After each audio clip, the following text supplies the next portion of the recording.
Binat, Hmm. gue yakin kalau sosok kuntilanak ini pun juga udah gak asing buat kita denger ya, apalagi buat paranoid juga. Kira gue kuntilanak yang lo ceritain tuh Bih, yang kuntilanak hitam, kira gue tuh udah yang paling kuat. Tapi ternyata ada yang lebih kuat lagi dibanding hitam, yaitu kuntilanak merah. Dia tuh juga sama-sama kayak kuntilanak hitam, sama-sama terbentuk tuh atas dasar dendam juga.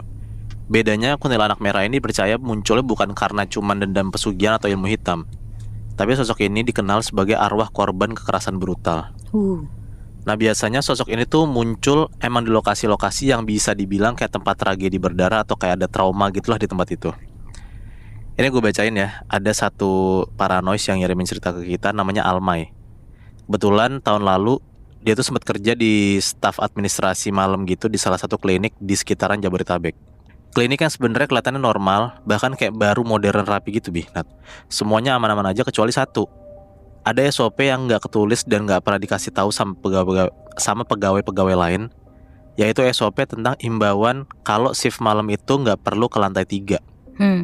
Nah alasannya sih karena di lantai 3 itu katanya lift itu tuh sering tiba-tiba stop di situ, padahal nggak ada yang pencet tombolnya. Oke. Nah kejadian ini terjadi masih di minggu-minggu awal si Alma itu kerja di klinik itulah. Kalau nggak salah malam kedua atau malam ketiga gitu kejadiannya. Alma itu masih belum cukup kenal lah sama teman-teman kantor barunya itu. Kenalan pun juga cuman sama kayak seniornya. Cuman di malam pertama itu pun juga karena kayak di shadow itu loh, kayak diajarin harus kayak gini gitu. Hari pertama udah beres, ya pas hari kedua, malam kedua dilepas dong sama seniornya. Akhirnya Alma itu disuruh nyoba buat lembur sendirian. Dan dari situlah akhirnya teror-teror itu mulai nongol tuh. Di klinik ini tuh emang setiap poli secara bergantian punya jadwal praktek masing-masing. Tapi semuanya itu maksimal tuh selalu selesai atau tutup jam 8 malam. Jadi after jam 8, dokter-dokter tuh pasti pada pulang.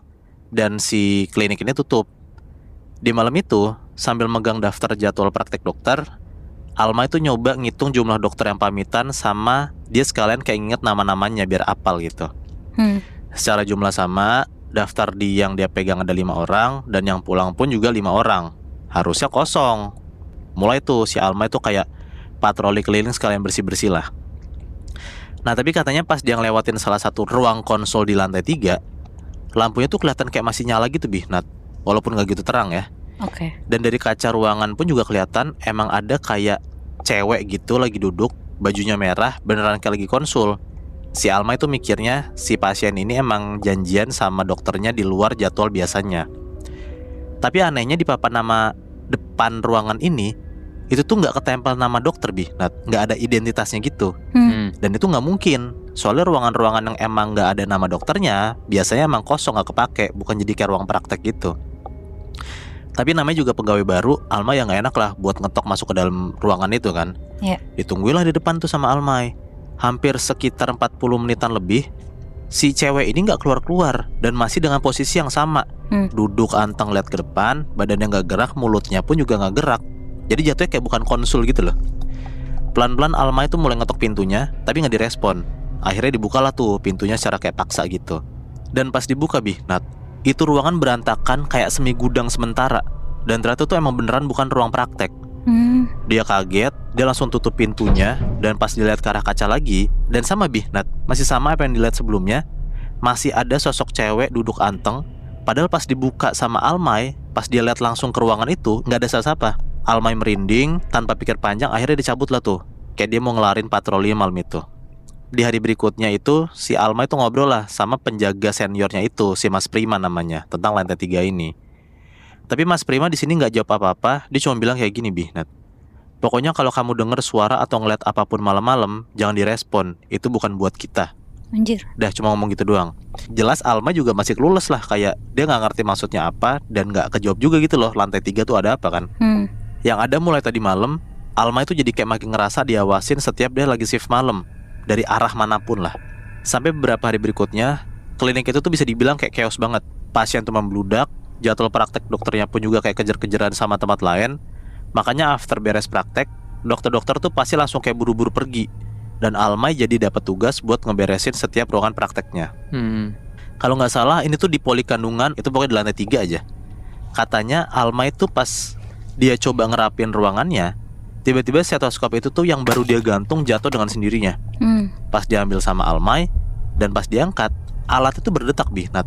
Persis kayak ada detak denyut jantung gitu loh, kayak duk, duk, duk. Tapi lama-lama cepet kayak duk, duk, duk, duk, duk, duk, gitu.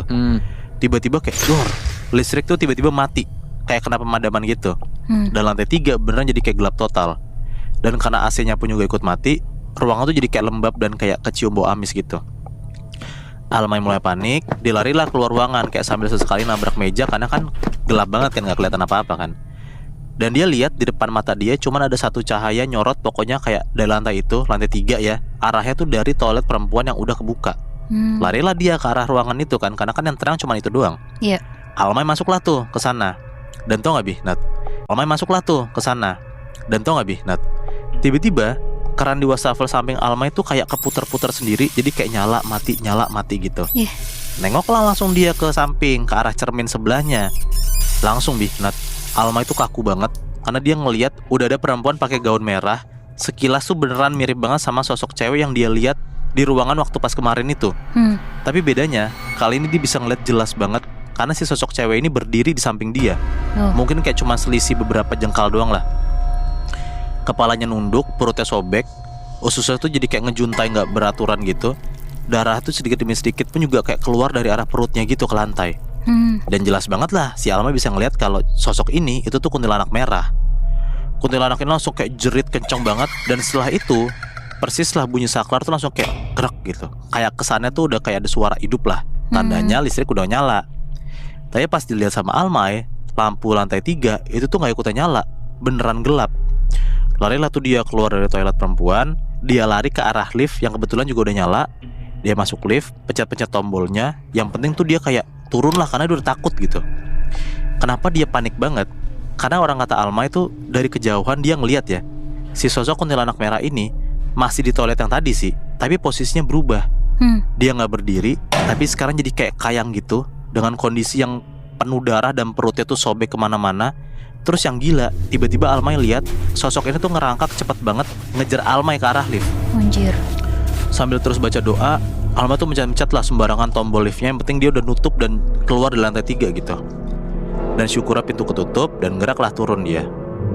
Tapi pas di lantai 1, bukannya pintunya kebuka, lift ini tuh jadi malah kayak naik lagi ke lantai 3. Dan bener Bi, nah, pintunya kebuka lagi tapi di lantai 3. Pas kebuka sih gak ada apa-apa, cuma gelap banget gitu. Dikira aman. Nah baru juga Almay pelan-pelan jalan buat maju ke depan, buat kayak mau mencet tombol liftnya lagi buat turun. Dari kegelapan tuh kayak ada tiba-tiba nongol nih, tangan putih pucet, kukunya panjang banget nyengkram kakinya Almay. Gak cuma jatuh, si Almay tuh beneran sampai keseret Bi, Nat. Beneran kayak keseret dan Almay tuh gak bisa ngelawan lah. Dia keseret ke arah ruangan poli kandungan tadi. Makin dekat poli kandungan, suara tangisan bayi tuh jadi kayak tiba-tiba mulai kedengeran, makin lama makin nyaring. Dan lampu emergency tuh tiba-tiba mulai hidup, kedap-kedip gitu. Pokoknya pas akhirnya Almay tuh masuklah ke ruangan itu dan berhenti tuh di dalam ruangannya, poli kandungan itu tuh. Dan persis di meja tindakan depan Almay itu juga, sosok kuntilanak itu udah berdiri. Matanya merah, darah dan organ dalam perut itu kemana-mana. Dia cuma nunjuk jari panjangnya ke arah perut Almay sambil bilang, "Semua ibu udah lupa, tapi aku tidak. Ibuku belum mengakui." Maksudnya? Nah, nggak tahu tuh, karena abis ngomong kayak gitu, si sosok kuntilanak merah itu hilang gitu aja, Nat. Sosok itu hilang tak kemana, tapi perasaan trauma Alma itu beneran kayak nggak hilang-hilang sampai sekarang.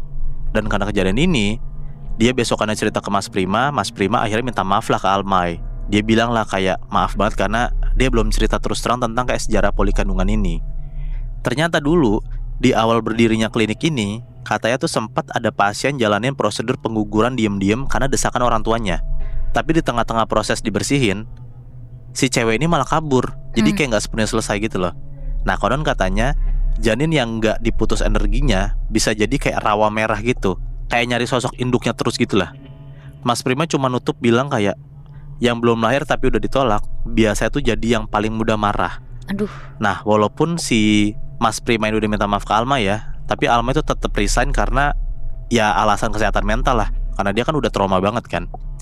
Dan persis di hari terakhir Almay pamitan, Mas Prima tuh nyamperin dia, ngasih kayak sapu lidi kecil yang dibungkus kain putih. Dan si Mas Prima bilang, kalau malam-malam Almay itu denger langkah kaki kecil, jangan lupa taruh langsung di depan pintunya. Anjir, jadi berarti masih ada kemungkinan si Alma ini diikutin dong Iya sama sosok itu. mungkin, makanya kayak dititipin sama Mas Prima tuh yang inilah nih si sapu kecil itu kan. Iya, sapu lidi itu. Maksudnya sampai rumah gitu? Iya. Kayaknya Sampai rumah ya. dia sendiri? Mm-mm. Anjir, males banget.